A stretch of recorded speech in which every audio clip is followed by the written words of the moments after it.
और बाकी अच्छा, फिर मुझे मेरे सादा से सवाल का जवाब देना। देखिए सर, आउट फ्रॉम नोवेयर जैसे आपने बताया, पाकिस्तान तहरीक इंसाफ का बैकग्राउंड ये था, कुछ भी नहीं था और सब कुछ हो गया।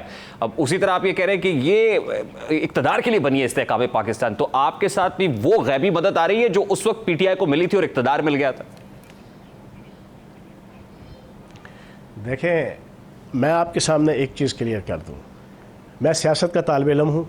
मेरी ज़िंदगी के टोटल ज़िंदगी में से 44 साल एक सियासी कारकुन की हैसियत से मैंने गुजारे हैं।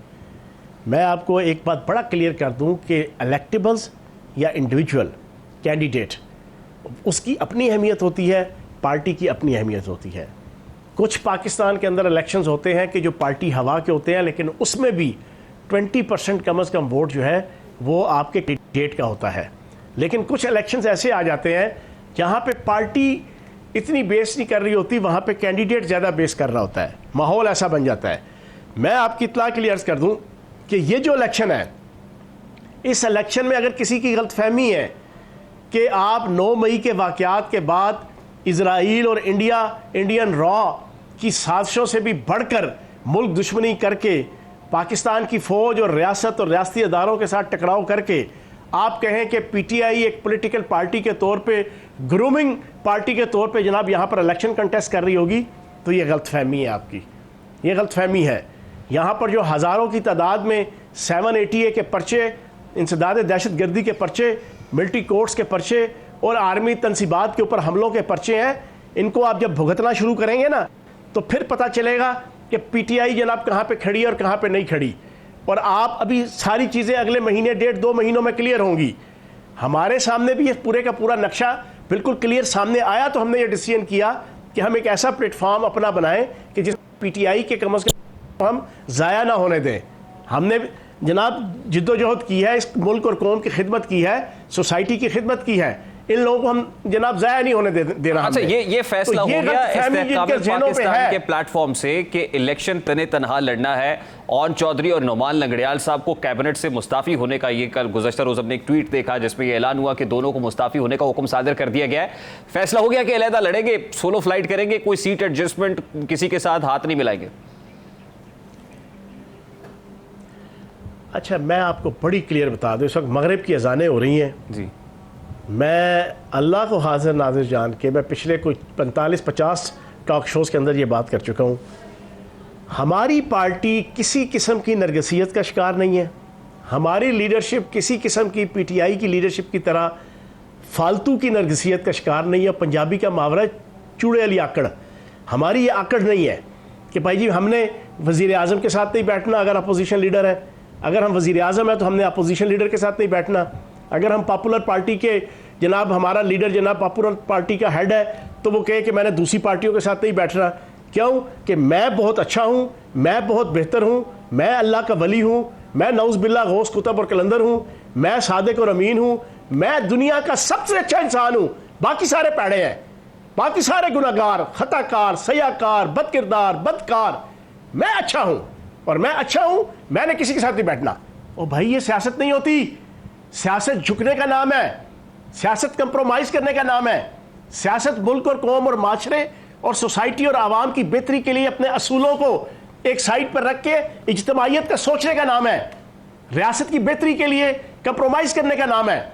मुल्क के ऊपर बुरा वक्त आए तो अपने मुखालिफ के साथ बैठने का नाम है। कॉम्प्रोमाइज हो रहा है, आवाम का जनाब बुरा वक्त आए लंदन पहुंचे तो मियां नवाज शरीफ से मुलाकात की, कुछ सबील या कोई कॉम्प्रोमाइज होता हुआ देख रहा है? देखिए, हमारी पार्टी के प्लेटफॉर्म से हम हर पार्टी के साथ बैठेंगे, हम हर पार्टी के साथ निगोशिएशन करेंगे, हम हर पार्टी के साथ टेबल टॉक करेंगे, हम हर पार्टी के साथ कोऑर्डिनेशन करेंगे, मुल्क की बेहतरी के लिए, रियासत की बेहतरी के लिए, पाकिस्तान की मईशत की बेहतरी के लिए, पाकिस्तान की आवाम की बेहतरी के लिए, पाकिस्तान की आवाम को महंगाई से छुटकारा दिलाने के लिए, पाकिस्तान की मईशत को खसारे से बचाने के लिए, पाकिस्तान की मईशत को डिफ़ॉल्ट होने से बचाने के लिए, पाकिस्तान के अंदर खुदा न खास्ता कोई आफत आती है तो उससे बचाने के लिए, हम हर पॉलिटिकल लीडरशिप के साथ बैठने को तैयार हैं। इस वक्त असद उमर साहब का गुज़श्ता रोज़ का स्टेटमेंट जो है नहीं है, वो मोर और लेस वैसा ही है जो आपने पहले दे दिया, क्योंकि असद उमर साहब वही पार्टी में है, सिर्फ उन्होंने जो है अपनी सेक्रेटरीशिप से इस्तीफा दिया था। और फिर शाह महमूद कुरैशी साहब भी आज दोनों ही जमानत खारिज होने के बाद एक साथ एक गाड़ी में सवार होते हुए जाते हुए देखे गए। ये किस प्लान पे हैं आप? इनके साथ भी राब्ते में हैं? आपको लग रहा है कि ये भी राहें जुदा कर लेंगे अल्टीमेटली पीटीआई से, आपके साथ शामिल होंगे, या कोई नया ग्रुप बनने जा रहा है? देखें, असद उमर साहब ने कल बहुत ही ज़बरदस्त और एक्सीलेंट इंटरव्यू दिया है, बहुत ज़बरदस्त, और 100% दुरुस्त बातें की हैं। ठीक है, उनकी ट्रोलिंग हो रही है सोशल मीडिया के अंदर, उस पार्टी का जनाब एक कंट्रोल भी है और उनको सपोर्ट भी है नेशनल इंटरनेशनल लेवल पे, लेकिन उस ट्रोलिंग का कोई फ़ायदा नहीं है। असद उमर साहब ने 100% हर बात ठीक कही, समझाने की लोगों ने कोशिश की, बतलाने की कोशिश की, और जनाब उनको एजुकेट करने की कोशिश की। लेकिन जनाबे वाला जो हम भी तजर्बा 16 साल का रखते हैं और तकरीबन कोई 14 साल जनाब इनको भी हो गए हैं, 13 साल 12 साल असद उमर साहब को पार्टी में, सबको पता है कि यहाँ किसी की नहीं चलती थी। वो बैठते थे पार्टी चेयरमैन, इधर शाह महमूद कुरैशी साहब बैठे हैं, इधर असद उमर साहब बैठे हैं, सारी लीडरशिप बैठी है जिन्होंने अपनी ज़िंदगी के 30-30 40-40 साल स्टूडेंट लीडरशिप से लेके यूथ लीडरशिप से लेके प्रैक्टिकल लीडरशिप में जनाब अपना अपना नाम मनवाया हुआ है। उनको उठते बैठते बताया जाता था। आपको कुछ नहीं पता जो मैं जानता हूँ, आप कुछ नहीं जानते जो मुझे पता है। जो सलाहियत मेरे पास है वो आपके पास नहीं है, जो दुनिया मैंने देखी है वो आपने नहीं देखी, जो मैं फैसला कर सकता हूँ वो आपको नहीं पता। हर घंटे में 10 दफ़ा ये बात हर गुफ्तगू में होती थी। ओ भाई, जो बंदा ये कहे कि मैं सब कुछ हूँ, मुझे ही सब कुछ पता है, मैं ही सब कुछ जानता हूँ, मैंने दुनिया देखी हुई है, मैंने ओवरसीज देखे हुए हैं, मैंने अमेरिका देखा हुआ है, मैंने बर्तानिया देखा हुआ है, इस एटीट्यूड के साथ अब तक असद उमर और शाह महमूद कुरैशी कप्तान के साथ खड़े हुए हैं, कब तक खड़े रहेंगे? शाह महमूद कुरैशी साहब का अगर आप दिल का एक्सरे कराएं या अल्ट्रासाउंड कराएं ना, तो जो जज्बात आप उनके सुनेंगे या देखेंगे, तो मैं भी कानों को हाथ लगाऊंगा, आप भी कानों को हाथ लगाएंगे। वैसे को पॉलीग्राफिक टेस्ट ही होता है। मजेदार आदमी है बेचारे, शराफत के साथ चीजें चला रहे हैं। तो ये शराफत से कब तक चलाते रहेंगे, या ये कब तक शराफत बचा पाएंगे, क्या लग रहा है आपको?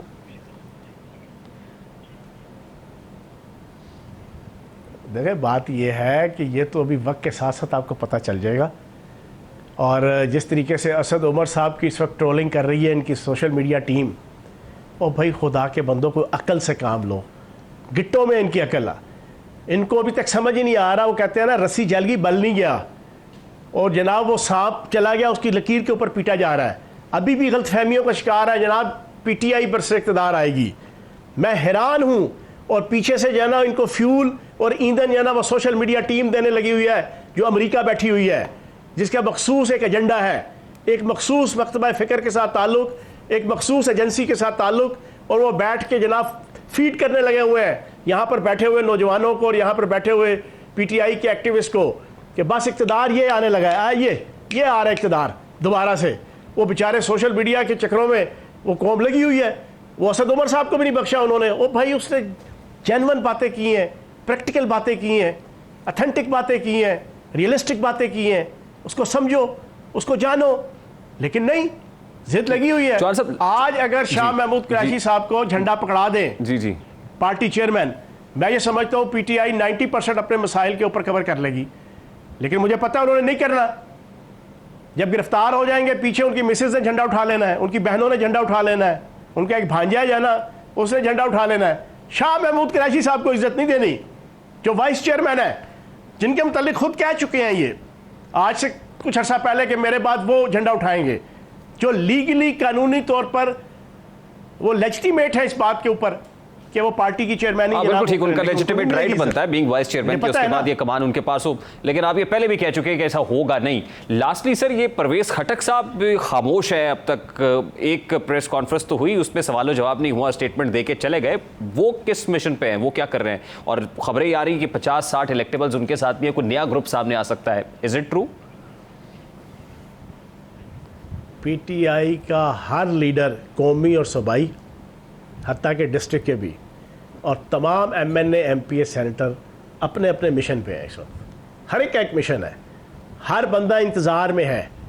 कोई पार्टी चेयरमैन की गिरफ़्तारी के इंतज़ार में है, कोई पार्टी चेयरमैन की गिरफ़्तारी के बाद पार्टी की जो सक्सेसर होंगे उनकी जो मार धाड़ और भाग दौड़ और जंग शुरू होगी उसको देखने के चक्करों में है। उसके बाद उन्होंने फैसला करना है। रहना किसी ने भी पीटीआई में नहीं है, ये भी सुन लें, और ना रहने दिया जाएगा, ना यहाँ पे वो माहौल है। आपके 780A के जो सैकड़ों पर्चे हुए ना, जहाँ जो प्रैक्टिकली है, जो तकरीबन जेन्युइन है, वो आपका क्या ख्याल है कि जिसने GHQ पे हमला किया, वासिक कयूम ने, उमर तनवीर भट्ट ने, राजा माजिद ने, सदाकत अब्बासी ने, इन लोगों ने, उनको यहाँ पर जनाब रियासत जो है वो MNA और MPA के इलेक्शन लड़ने का माहौल देगी। अब अच्छा चौहान साहब, आपके साथ गुफ्तगू इस तसलसल में होती है, इतनी मजेदार होती है कि वक्त का पता नहीं चलता। प्रोड्यूसर साहब मुझे बता रहे हैं कि ऑन टाइम बड़ा कम रह गया, आपने तो ब्रेक भी कोई नहीं ली। मुझे सर सिर्फ आप ये बता दीजिए कि इस वक्त चौधरी परवेज इलाही साहब को भी रिहाई का परवाना मिला है। चौधरी शुजात साहब से मुलाकात हुई उनकी, तो पार्टी प्रेसिडेंट है सर, वो पार्टी सदर है, उनके साथ क्या होने जा रहा है? वो भी राह जुदा कर लेंगे अल्टीमेटली? को प्रेस कॉन्फ्रेंस एक्सपेक्ट कर रहे हैं? देखिए, मैं पिछले कई दिनों से चौधरी परवेज़ इलाही साहब के हवाले से ट्वीट भी किया, हर टॉक शो में भी बात की। आज भी मैं कह रहा हूँ कि मुझे बहुत खुशी हुई है चौधरी परवेज़ इलाही साहब की जो ज़मानत हुई है। चौधरी परवेज़ इलाही साहब को अल्लाह पाक सेहत दे, तंदुरुस्ती दे।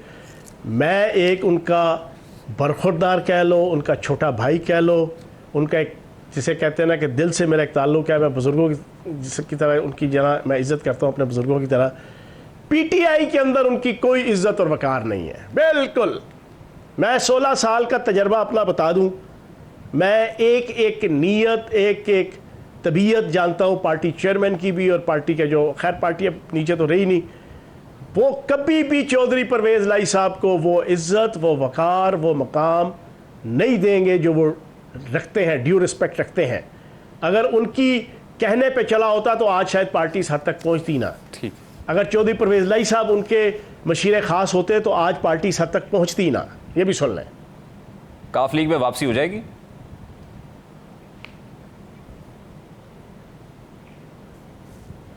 आपको लगता है काफ लीग में वापस आ जाएंगे? काफ लीग में चौधरी परवेज़ इलाही साहब? ये अब चौधरी परवेज़ इलाही साहब अगला फैसला जो करेंगे बेहतर करेंगे। माशाल्लाह सीजन पॉलिटिशियन है, समझदार हैं। मुझे एक खुशी ये है कि चौधरी शुजात साहब ने एक बड़ा अच्छा स्टेप किया और ख़ानदान बचाया। ख़ानदान से आगे कोई चीज़ नहीं होती, कोई पॉलिटिकल पार्टी खाने को नहीं देती। अपने ही बाप बेटा, ब्लड रिलेशन, ख़ानदान, ये सबसे पहले है। तो ख़ानदान के अंदर अगर आपस में जनाब इत्फाक पैदा होता है तो मैं ज़ाती तौर पर मुझे खुशी होगी, क्योंकि चौधरी बरादरान दोनों बुज़ुर्गों से जना मेरा रिस्पेक्ट का ताल्लुक है। ठीक, तो सबसे पहले तो ये ख़ानदान बचा, मुझे इसकी खुशी है। इनिशिएटिव लिया चौधरी शुजात साहब ने, ये बहुत अच्छी बात है। और उसके बाद अच्छा फैसला ही करेंगे जना चौधरी परवेज़ इलाही साहब।